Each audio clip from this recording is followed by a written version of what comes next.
It was a beautiful day in the park. Children were playing and laughing everywhere. A young black girl, Maya, in a wheelchair sat under a shady tree, watching the world around her with a bright smile. She didn't know that danger was coming her way. An angry Karen was walking through the park, looking for someone to blame for her bad day. But what the Karen didn't know was that the girl's father, a police officer, was watching everything from nearby. She was about to learn a lesson about respect she would never forget. Though she couldn't join the other kids due to her disability, her eyes sparkled with joy as she watched them play. Every laugh, every game, every moment of fun, she enjoyed it all from her wheelchair. Her colorful dress matched her cheerful spirit, and despite her limitations, happiness radiated from her face. She couldn't run or jump like the others, but her heart raced with excitement watching them. In her mind she was playing alongside them. Her hands occasionally moved on the wheelchair armrests, as if imagining herself running free. This was her special spot, where she came to feel part of the world even if she couldn't fully participate in it. A man sits on a bench not far from the girl, dressed in jeans and a simple t-shirt. There's something about his posture that suggests quiet strength. He occasionally looks up from his phone to check on his daughter, his eyes filled with love and pride.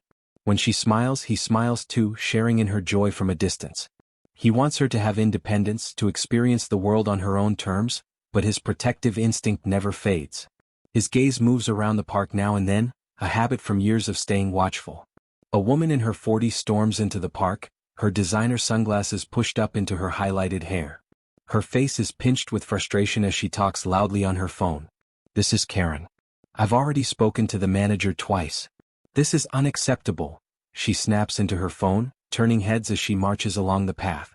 She ends the call with an angry tap and shoves her phone into her expensive purse. Karen's high heels click aggressively against the pavement as she mutters to herself. Her day isn't going as planned, and everyone around her can feel her negative energy. Parents pull their children closer as she passes, sensing trouble. As she rounds the corner, her eyes land on the girl in the wheelchair. Something about the girl's happiness seems to irritate Karen even more. Her lips thin into a hard line and her steps slow. For a moment she stands there, staring. Then she changes direction. Her path now leads straight to the girl under the tree. With each step, her expression grows darker, her body language more threatening. The peaceful atmosphere of the park seems to crack under the weight of her approaching anger. The girl, still lost in her happy observations, doesn't notice Karen coming toward her. She remains blissfully unaware of the storm about to break over her sunny day. Karen stops directly in front of the girl's wheelchair, casting a shadow over her. The girl looks up, surprised to find someone standing so close. "Excuse me," Karen says, her voice sharp with fake politeness. "You're blocking the entire path." The girl glances around, confused. Her wheelchair is well off to the side, leaving plenty of room for people to pass. "I'm sorry," she says softly. "I didn't think I was in the way." She tries to adjust her position, struggling slightly with the wheels on the uneven grass. Karen watches with growing impatience, rolling her eyes dramatically.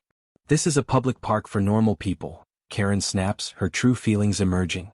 "Not a place for you to take up space with that thing." She gestures dismissively at the wheelchair. The girl's smile falters, her eyes widening with hurt. "I just wanted to watch the kids play," she explains, her voice getting smaller.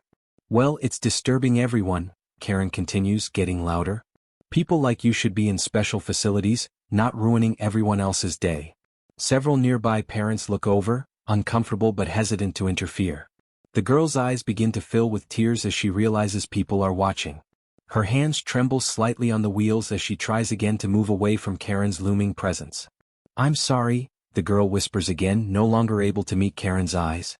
The joy that had been radiating from her face just moments ago has completely disappeared. Karen's face contorts with growing anger, her patience completely evaporated. What started as irritation has transformed into something uglier, more personal.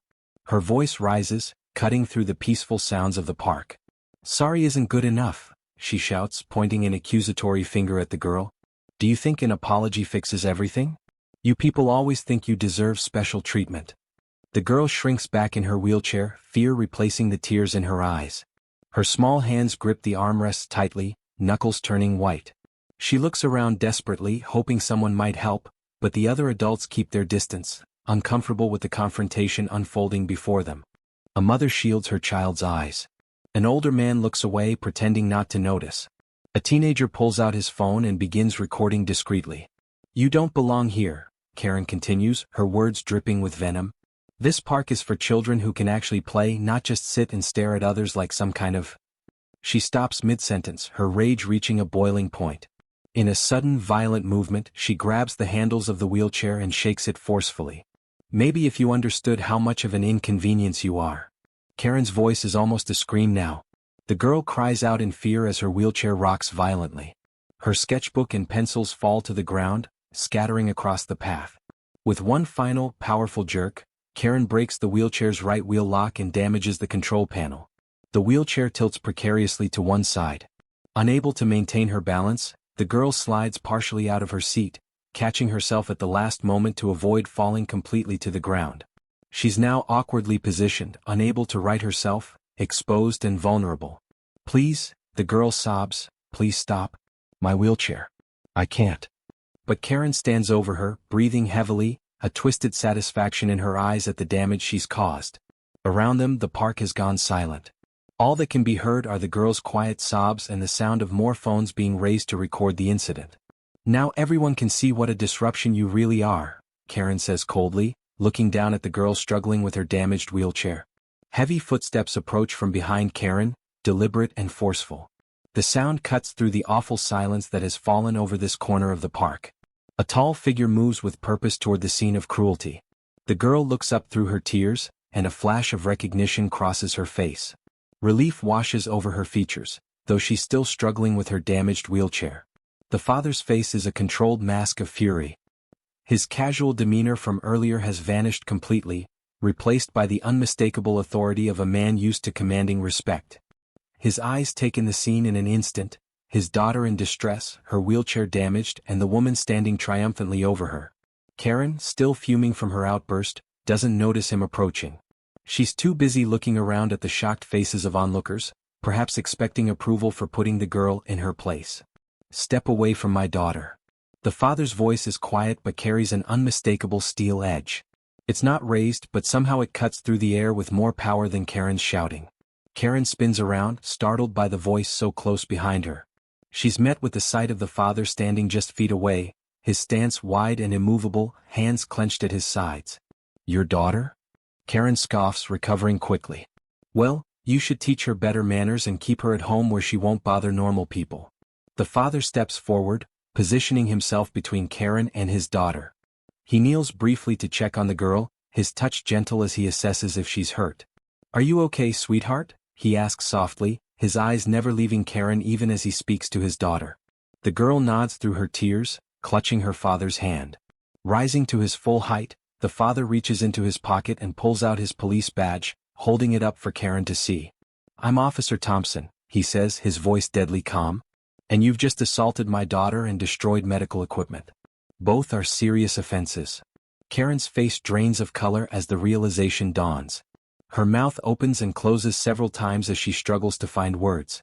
The confidence and righteous anger that had fueled her actions moments ago evaporates instantly. I wasn't. She stammers, her eyes fixed on the gleaming badge. She was in the way. I was just trying to... Save it, the father interrupts, his professional training barely containing his parental rage. Every word out of your mouth is being recorded by at least 10 people right now, and none of them support your version of events. Karen looks around frantically, noticing for the first time how many phones are pointed in her direction, capturing her moment of realization that actions have consequences. Officer Thompson kneels beside his daughter again, gently helping her back into a proper sitting position in her damaged wheelchair. I've got you, Maya, he says softly, using his handkerchief to wipe away her tears. You're safe now. Rising to face Karen again, his expression transforms from tender father to law enforcement professional. His voice takes on the practiced, methodical tone of an officer who has dealt with countless situations like this, though perhaps never one so personal.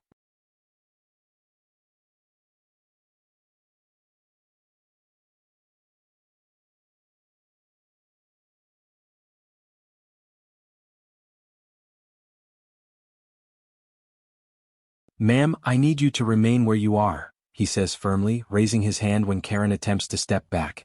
What occurred here today constitutes multiple offenses: assault on a minor, destruction of medical equipment, and given the nature of your comments, potentially a hate crime. Karen's face cycles through a range of emotions: shock, disbelief, then desperate bargaining. "You don't understand," she pleads, her voice suddenly honey-sweet. "There's been a terrible misunderstanding. I was just concerned about safety." "The safety of my daughter, who was sitting quietly harming no one?" Officer Thompson interrupts. "The recordings will show exactly what happened here." As if on cue, a young woman steps forward, her phone still recording. "Officer, I have the whole thing." She specifically mentioned the girl's race several times while threatening her. An older man joins in. "I heard it too. Clear case of discrimination targeting a disabled child." More bystanders move closer, no longer afraid to get involved now that authority has arrived. They offer their videos, their witness statements, their support. Officer Thompson nods gratefully to the witnesses while pulling out his own phone to call for backup. "Dispatch, this is Officer Thompson. I need a unit at Westside Park near the Oak Grove. Suspect has assaulted a minor and damaged medical equipment. Multiple witnesses on scene." Karen's desperate attempts to escape the situation grow more frantic. "You can't do this to me. Do you know who my husband is? He's on the board of—" "Ma'am," Officer Thompson cuts her off, "your husband's position won't change what you did. The law applies equally to everyone." Karen's shoulders slump as the reality of her situation sinks in. For perhaps the first time in her life, her privilege and entitlement won't shield her from consequences. In the distance, police sirens wail, getting closer. "You have the right to remain silent," Officer Thompson begins, reciting the Miranda rights with calm precision. "Anything you say can and will be used against you in a court of law." Karen stands frozen, her face a mask of disbelief as the sirens grow louder and the crowd of witnesses continues to build. The police cruiser pulls up to the park entrance, its lights flashing but siren now silent.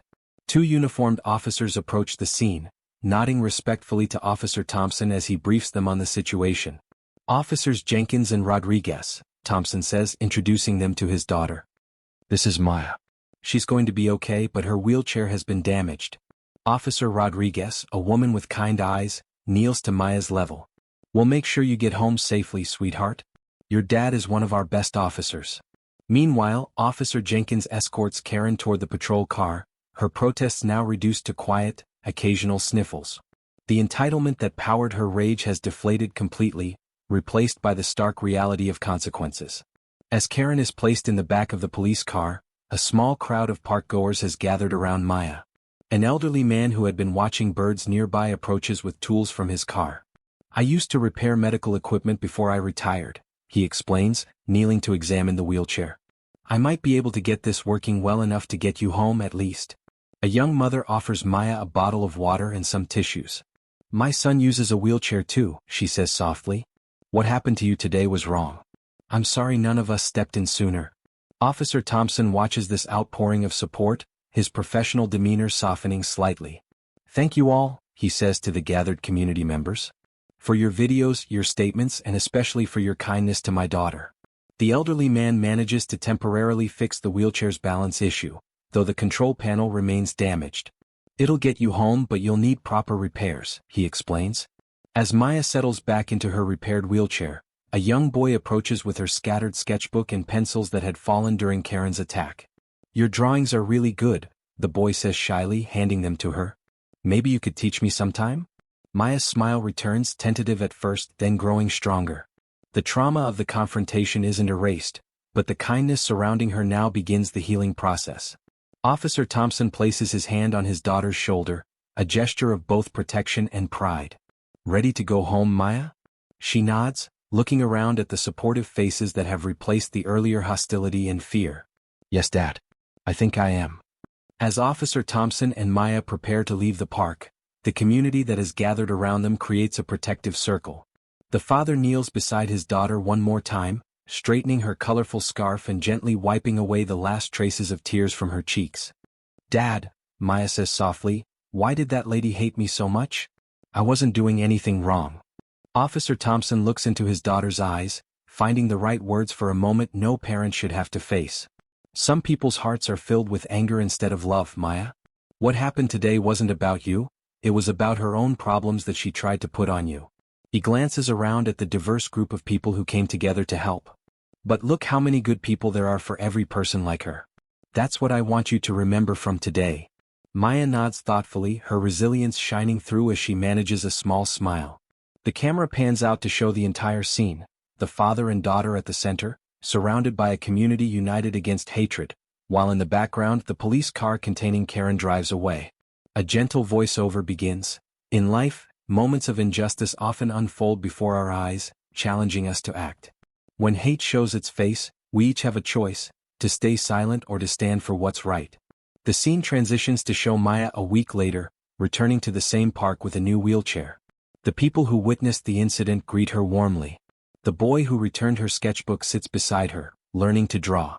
One person's courage to stand up, whether it's a father protecting his child or a stranger offering help, can inspire others to find their own courage. Officer Thompson watches his daughter from the same bench as before, but this time, other parents have joined him, creating a community of vigilance and support. The choice to speak up against injustice isn't always easy, but it's always necessary. Because silence in the face of hatred allows it to grow, while speaking out builds a world where everyone belongs. The final shot shows Maya laughing, surrounded by new friends, her wheelchair no longer separating her from others but simply part of who she is in a community that values all its members. We want to hear from you. Have you ever witnessed someone standing up against injustice? Or been the one to take a stand? Share your story in the comments below. Together, we can create a world where everyone is treated with dignity and respect. When you see hate, don't stay silent. Stand up for what's right. Subscribe for more stories that will restore your faith in humanity.